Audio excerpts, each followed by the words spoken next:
राजांनी शिवाकाशी त्यांना बोलवून घेतलं आणि म्हणाले, शिवा, आमचं रूप घेऊन सिद्धीला भेटायला जातोस? शिवा म्हणाला, होय महाराज, जातो की.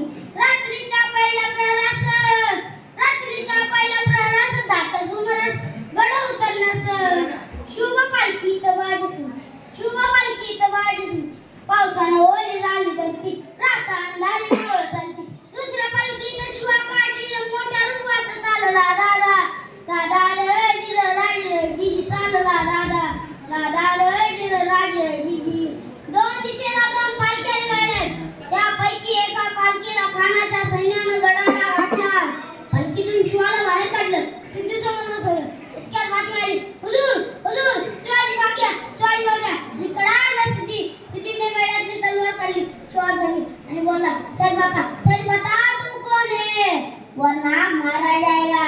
शिवा हसला आणि बोलला, अरे जन्माला जरी शिवा काशीत म्हणून आलो असलो तरी मरताना छत्रपती शिवाजी महाराज म्हणून मरतोय.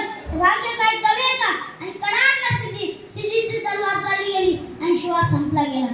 तिकडे बाजीनं गजापूरची खिंड घातली. बाजी म्हणतायत, राजा, तुम्ही वेळ करू नका. निम्मी फौज घेऊन विशाळगडावर रवाना. खिंडीत राहून शत्रूंना आडून घेतो. राजा म्हणतात, नाही बाजी, जीवाची बाजी लावून आपण इथवर आलो, तर जे होईल ते मिळून करू. बाजी म्हणतायत, नाही राजा, लाख थमेले तरी चालतील, पण लाखाचा पोशिंदा द्यायला पाहिजे राजा. इतक्यात खिंडीच्या तोंडाला काय प्रकार घडला? काय उभा राहून बाजी खिंडीला विनवणी करी शुभाला. तुम्ही सुखरूपैतनं जावा तो पोड वावा त्या वैशर्याला. तुम्ही गेला पाहिजे तर तुम्ही शाळेला